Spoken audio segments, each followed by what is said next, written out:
Class में इतना शोरगुल क्यों हो रहा है? मुझे तो ऐसा लग रहा है मैं क्लासरूम में नहीं बल्कि किसी पार्क में आई हुई हूँ। आज स्कूल में मेरा पहला दिन है। मैं तुम्हारी नई क्लास टीचर हूँ और मेरा नाम नीना शर्मा है। नीना मैडम के क्लास में आते जहाँ सब बच्चे नॉर्मल थे, तो वहीं एक लड़की पूर्वी उसे देखकर काफी डर जाती है। नीना मैडम को देखकर जिया कहती है, छिपकली सी मैडम है लेकिन इनका एटीट्यूड तो देखो। धीरे बोल जिया, अगर मैडम ने सुन लिया तो। तू तो ऐसे बोल रही है जैसे तू उन्हें अच्छे से जानती हो। तभी उन दोनों को बात करते हुए नीना मैडम सुन लेती है। क्या खुसुर फुसुर हो रही है? तुम दोनों यहाँ आओ। तुम फुल यूनिफॉर्म पहनकर क्यों नहीं आई हो? चप्पल क्यों पहनी है? मैडम, मेरे बाबा के पास अभी इतने पैसे नहीं है कि वो मुझे नए जूते दिला सके। जब पैसे आ जाएंगे तो वो दिलवा देंगे। वो सब मैं नहीं जानती। अगर कल जूते पहनकर नहीं आई ना तो फिर देखना। और अब तुम्हारी सजा ये है कि तुम पूरे ग्राउंड को साफ करोगी। और तुम पूर्वी, तुम्हारे बाल क्यों खुले हैं? वो माँ, अब मेरा मतलब है मैडम जी, सुबह बाल धोए थे तो वो गीले रह गए, इसलिए बांध नहीं पाई। गुस्से में नीना मैडम ने अपने बैग से कैंची निकाली और पूर्वी के सारे बाल काट दिए। उसके लंबे बाल अब काफी छोटे हो चुके थे, लेकिन अब भी उसका रोज का हो गया था। वो सब बच्चों को परेशान करती थी। नीना के अत्याचार से पूर्वी भली भांति वाकिफ थी, क्योंकि नीना उसकी सौतेली माँ थी। वो घर पर भी पूर्वी पर खूब अत्याचार करती थी। 8 साल की पूर्वी से घर के सारे काम लेती थी। पूर्वी के पिता ने उसकी माँ के देहांत के कुछ साल बाद नीना से शादी की थी, ताकि पूर्वी को माँ का प्यार मिल सके। पूर्वी के पिता नेवी ऑफिसर थे, जिस वजह से वो बाहर ही रहते थे, इसलिए उन्हें इन सब के बारे में जरा भी भनक नहीं थी। नीना ने बीएड की पढ़ाई कंप्लीट की, फिर जान पहचान से पूर्वी के स्कूल में टीचर की जॉब हासिल कर ली। वो पूर्वी को बाकी काम करने के लिए उठा देती, जबकि खुद आराम से सोती रहती। ऐसे ही एक रोज, पूर्वी, मेरे लिए तो खाने में सैंडविच पैक कर देना, और अपने लिए वो रात की रोटी बची है और मेरी जूठी आलू की सब्जी होगी, उसे रख लेना। राशन मुफ्त का थोड़ी ना आता है। ठीक है नई माँ। नीना सो जाती है। फिर स्कूल टाइम से आधे घंटे पहले उठकर और रेडी होकर नीना खुद तो चली जाती, लेकिन बेचारी पूर्वी सारे काम निपटा कर आती, जिस वजह से वो कई बार लेट हो जाती। फिर नीना मैडम उसे पनिशमेंट देती। वो क्लास में भी उस पर अत्याचार करती। ऐसे ही एक रोज, पूर्वी, क्लास टेस्ट में तुम्हारे नंबर बहुत गंदे आए हैं, तुम इस टेस्ट में फेल हो गई हो। लेकिन मैडम, मेरा टेस्ट तो बहुत अच्छा हुआ था। फिर अच्छा हुआ तो तुम कहना क्या चाहती हो? मैंने तुम्हें जानबूझकर फेल किया है? नहीं मैडम। नीना मैडम उसकी खूब पिटाई करती है। ऐसे ही समय बीतता है।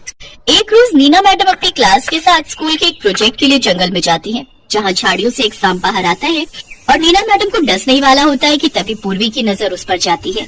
नहीं माँ बच्चों। पूर्वी उस सांप को हाथ से उठाकर फेंकने लगती है। इतने में वो उसे डस लेता है।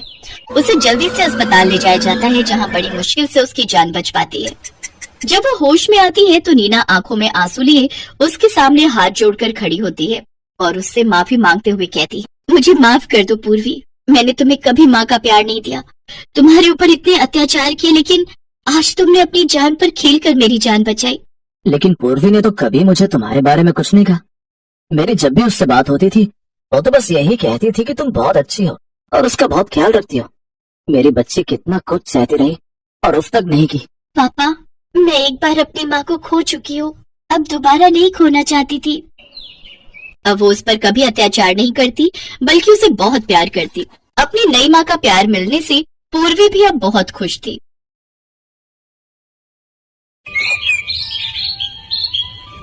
बबलू एक 13 साल का लड़का था जो सूरजपुर गांव के एक स्कूल में पढ़ता था। उसका पढ़ाई में बिल्कुल मन नहीं लगता था। एक रोज उसके स्कूल में एक लड़की आई जिसका नाम अनु था। दोनों ने जब पहली बार एक दूसरे को देखा तो देखते ही रह गए। बबलू अक्सर अनु को किसी न किसी बहाने से देखता रहता। एक दिन जब बबलू अपनी क्लास में आता है तो उसकी क्लास का लड़का अनिकेत उससे कहता है, अरे ओ बबलू, जरा देख तो तेरी चेन खुली है। ओ तेरे की, अरे पैंट की नहीं भाई, बैग की। ये सुन सभी बच्चे जोर जोर से हंसने लगे, लेकिन तभी कुछ देर बाद क्लास में टीचर आती है। चलो सभी बच्चे अपनी हिंदी की कॉपी चेक करवाओ।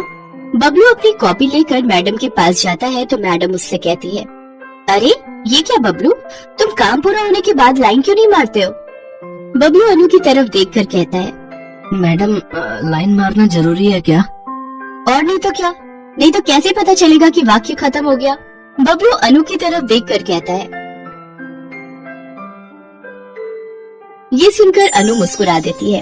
ऐसे कुछ दिन बीतते हैं। बबलू और अनु दोनों एक दूसरे की तरफ आकर्षित होने लगते हैं, लेकिन प्रपोज करने की हिम्मत किसी में नहीं होती।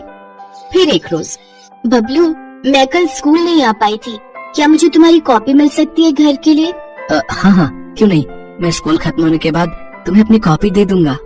यही सही मौका है बबलू बेटा, अपने दिल की बात कहना। क्या मतलब ये कि कॉपी के सबसे पीछे वाले पेज पर उसे आई लव यू लिख दे। अगर वो भी प्यार करती होगी तो जवाब जरूर आएगा। क्या आइडिया दिया है भाई। बबलू अपनी कॉपी के लास्ट पेज पर दिल बनाकर आई लव यू लिख देता है। शाम को अनु जब उसकी कॉपी से काम उतार लेती है, फिर वो अपने मन में सोचती है, आज तो उसकी कॉपी के पीछे के पेज पर अपने दिल की बात लिखी देती हूँ, क्या पता वो हाँ कर दे। लेकिन जैसे ही वो कॉपी का लास्ट पेज खोलती है तो उसमें पहले से ही आई लव यू अनु लिखा होता है।